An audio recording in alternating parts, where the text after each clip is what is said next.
Hello and welcome to the show. Now, when it comes to buying cars in Forza Horizon 4, there are plenty of options. However, the cheapest you can buy a vehicle from the game's shop, if you like, is 20,000 credits, if we exclude the cars that are given free as their DLC and all that sort of thing.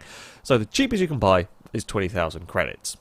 The best value for money car, if you like, at 20,000 credits is the VX220 Turbo. It is a very, very good car. At the end of the day, it's a relatively low A-class car. Your other option, if you want some performance, is the R32 Golf. That is a mid-ish B-class car. The rest are your fairly entry-level cars.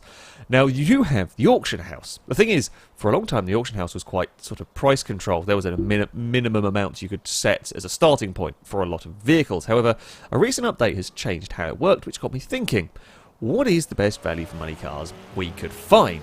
Because, well, if vehicles were very popular, they would keep upping the buyout price and the bid price. If vehicles weren't particularly popular, they would keep lowering it to a point where the cars would sell. So, things like this Audi RS6, for example, cost me just 20,000 credits. I was going to try and find how many interesting vehicles I could get for less than 20,000 credits and just how cheap we could get interesting cars. Now, the RS6, I've thrown in one, because I have one, and two, it's quite of a weird one actually.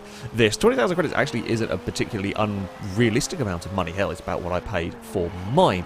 But in the game, it's a very expensive. This particular generation RS6 is 150,000 credits to buy from the shop. More expensive than the newer ones. I'm not quite sure how that's worked out, but there we go. So yeah, a decent saving if you are after one of these in particular, but it is just generally quite expensive in this game. And next car, however, is, well, I mean, it is quite the bargain. It is quite the bargain indeed. Now, I am a big fan of the Ferrari 360 Challenge. It is possibly one of my favourite Ferraris out there. Okay, yes, there are more dramatic, there are much faster ones. However, I've always liked the 360 Challenge. I like the way it looks. I very much like the way it drives in Forza. And this particular car cost me a grand total of 20,000 credits. Yes, a 360 Challenge, 20,000 credits is all it cost. As I said, it is not the most powerful of Ferraris, 409 horsepower in this one, only 275 torque, but relatively light. It is one of the lightest cars that I actually managed to find here today, and it's very, very good handling. It's a fun car to go racing with. It's a fun car to drive. It's relatively easy. It's relatively easy to drive quickly. It's relatively, I say safe, as supercars go. There is a lot of grip. It is a relatively forgiving car, and yeah, for 20,000 credits, this is a pretty much top of A-class vehicle here. So performance-wise, we would far outstrip that VX220. And I guess at the end of the day, it is a Ferrari. I was trying to see what other Ferraris, there were a couple that you could also possibly get for this sort of money. The 355 was another one that might turn up for this low money, but I was surprised to see the 360 Challenge being one of the more likely ones to be able to get to that sort of price. Now, if you want something a little bit more modern, we can go to Mercedes for that. Now, this is the AMG GTS. I couldn't get the GTR version that's very, very green for this sort of money, and I missed out on quite a few trying to keep the price below 20,000 when I did this. However, this particular one was got for 20,000 credits. I mean, it's always a couple of years old. Yes, okay, there is a slightly faster version, but still, it's not a bad find. 500 horsepower in this one. Funnily, not quite as much power as the Audi, but still quite a lot of power. It's much lighter than the Audi, to be fair. 479 torque going on in this. I mean, it's a modern sports car, modern supercar for the price of the Volkswagen Golf. I think the Golfs cost 20,000 credits if you buy them from the game shop. So, yeah, I guess I don't think it's a prize car for anything. Now, the reason why plenty of these vehicles will probably be up for relatively cheap is that these are wheel spin cars. They're the cars that people have won perhaps multiple times before the game did its thing where you could sell multiple wheel spin cars. So people have just shoved these up on the auction house, put it as the minimum starting bid, and hope that somebody to get some money for it. Which means if you do want something like this, you can get quite the bargain. We stick with the very, very yellow theme as we go on to a Lamborghini. Now, I was dubious about managing to find a Lamborghini for less than 20,000 credits on here, and I was wrong. I was wrong. The Lamborghini Diablo SV, this particular one, cost me just 17,000 credits. 17,000 credits for a Diablo SV is pretty good going. It's pretty good. It's, I'd say, one of the ultimate sort of poster cars, this one. It's a little bit more of a handful to drive than, let's say, the 360 Challenge. They actually race in the same category. I can't remember, there might have been some 360 Challenges in this race that I got the footage for. So they are pretty similar as I struggle to get the thing slowed down. I mean, there's 530 horsepower going in this from a lovely screaming Lamborghini V12. And now, you know, we're starting to talk seriously cheap, serious value for money with this level of performance. As I said, yeah, it is not the easiest of the big supercars to drive in this particular category, but it's a Diablo. At the end of the day, and the Diablo is infinitely cool. Sticking with 17,000 credits, we have Dodge Viper. Now, I am a massive fan, of course, of the Viper, of the ACR Viper. I've loved it in Forza games because it is a brilliant vehicle to drive. It is stuck to the road. It is completely stuck to the road just about all occasions. And, well, it's as good as you would expect in Horizon 4. Yeah, 17,000 credits gets you a high-ish S-Class car. Now, so far, all of these vehicles that I have managed to come across have been stock. All of the cars, generally, if people have had, you know, modified Maxwell or have done something silly with that, they generally, a lot of the time, they haven't been putting them up for the really low starting bids. I guess is to be expected, but I mean, this car in stock form is still incredibly fast. It's got 600 horsepower in this one. It is the second most powerful car that I came across. Has some 560 torque and a huge amount of downforce, which makes it a brilliant car to drive, and some very quick lap times for 17,000. Now, our next car is the only modified one that I came across, a Porsche 911 GT3, and questionably modified in terms of colours, shall we say. I mean, black and green sure can work. I'm not sure about the glass and the... yeah, no, it's not quite how I would have painted it, personally. However, it did cost just 13,000 credits. 911 GT3. Now, we're starting to get into territory where putting race tyres on a car costs more. It's 10,000 credits to put race tyres on vehicles. This is 13,000 credits for a 911 that's up in high S-Class. 605 horsepower in this one, making it more powerful than the ACR Viper. It doesn't have as much torque, 430, but it is about 500 pounds lighter. Admittedly, the snow probably not the best weather conditions to be testing this selection of sports super track cars that I have been buying, that is true. And the 911 does have some handling quirks, shall we say. Unlike the Viper, that was pretty much stuck to the road, the Ferrari that's brilliant to drive, the Diablo perhaps a touch on the heavy side, but for the most part pretty good. This thing was leery and scary and quite sideways through a lot of fast corners. There was not the grip at the back to go with the amount of speed that the car had.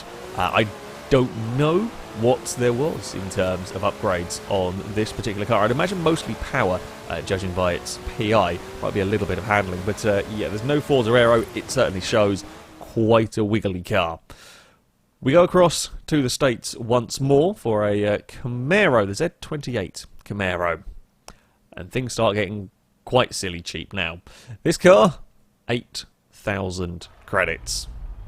8,000 credits for a Z28 Camaro, a car that is, well, quite surprisingly fast. It's a car that's, I say, if you know your cars, you'll know how quick the Camaro can be around a circuit, but it's easy for the less informed to just write it off as a big American muscle car. No, this thing will seriously shift. Again, this is another car up in S1 class for 8,000 credits here.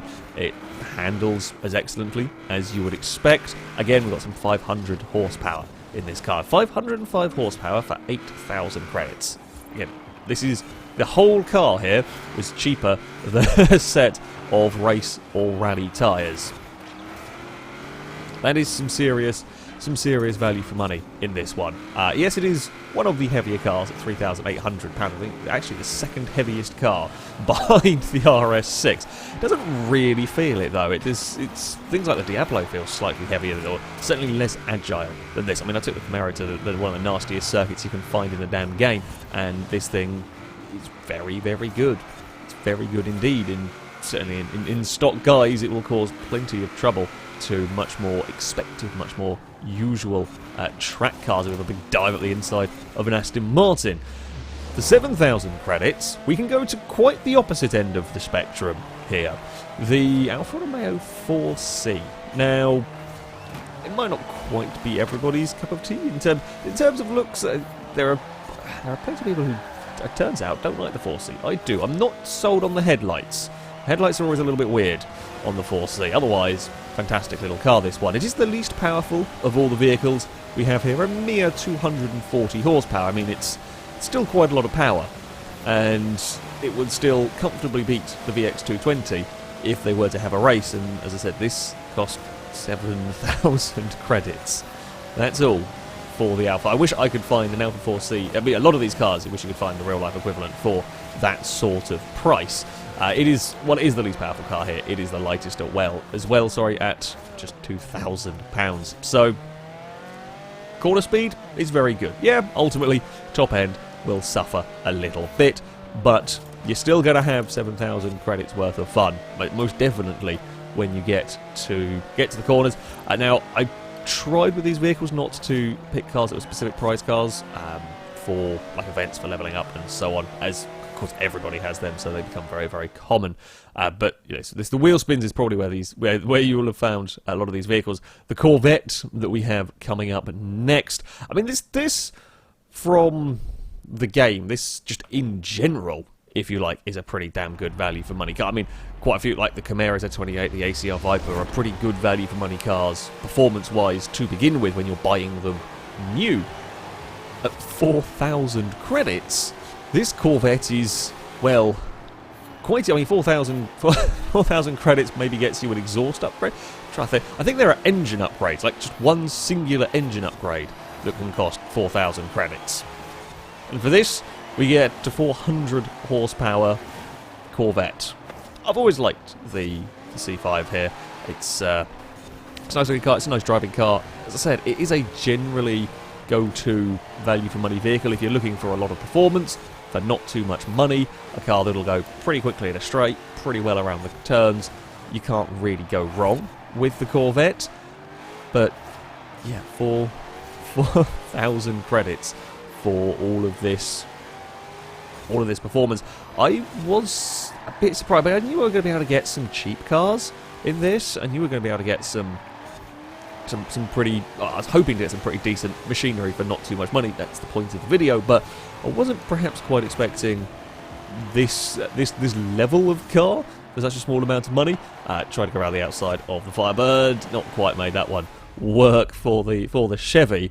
We stick with a V8, just not the V8 you might expect. The Lotus Esprit is up next, and yes, this one is also 4,000 credits. A shame it didn't come in that glorious purple.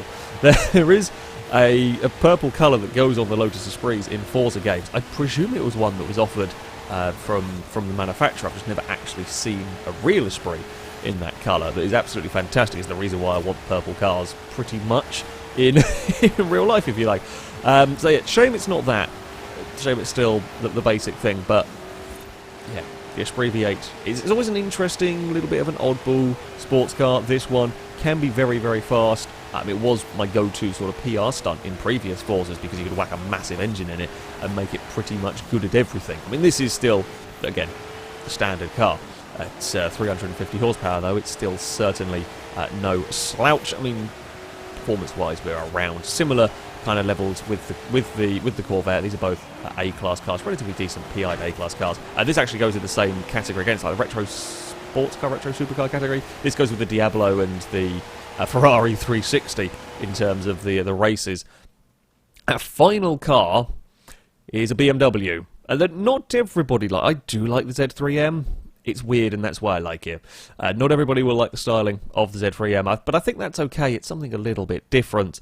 And this cost me a whopping 3,000 credits. Now, when looking through the auction house in general, the cheapest I'd ever seen a bid car at was 2,000. There was a potential chance to get something for 2,000 credits. However, the times I had been looking, I didn't come across anything that was, I say, massively interesting. This was, I guess, the most interesting thing I found. Yes, it was 1,000 credits more than the complete and utter minimum bid, but I figured 3,000 for a Z3 was better than 2,000 for a Golf, for example. So that's why I kind of opted to go for this one, and because I like the car. As I said, it's a weird little quirky thing. I mean, I guess it's kind of a bit of a shooting brake. It's a very, very different sort of body style to a lot of cars. It's a bit of fun. 315 horsepower is actually not too shabby either in it. It weighs more than I expected. Like, I was expecting power to weight is not too bad at the end of the day. 315 horsepower in a 3,100 pound car. I expected it being tiny to be be lighter than that, but there we go. It's a nice car. It's a nice car to drive, this one. It handles well, has a decent amount of go to it. It's something a little bit different. And yeah, 3,000 credits, we are talking like air filter upgrade. Like the race air filter, I'm pretty sure, is about that sort of money here. Maybe street tyres are that sort of money. I can't remember exactly. Probably should have done research before talking, but you know. It's, yeah, that is some seriously good value for money in terms of a car. It's always fun doing these. It's always fun having a browse through the auction house and seeing just how ludicrous you can get in terms of cheap cars. And I think I've done pretty well with this haul of vehicles. Yeah, I mean, I did expect to be able to get some. Certainly hope that's why I did this. But some of the performance you could get, especially that Camaro, for example, that is such a huge amount of car for such a tiny amount of money. The ACR Viper as well. So there we go. Let me know if you guys have done a similar thing. What sort of weird and wacky cars you have got for unbelievably cheap amount of monies. That, though, is going to be it for today. Thank you all very much for watching, and until next time, a goodbye.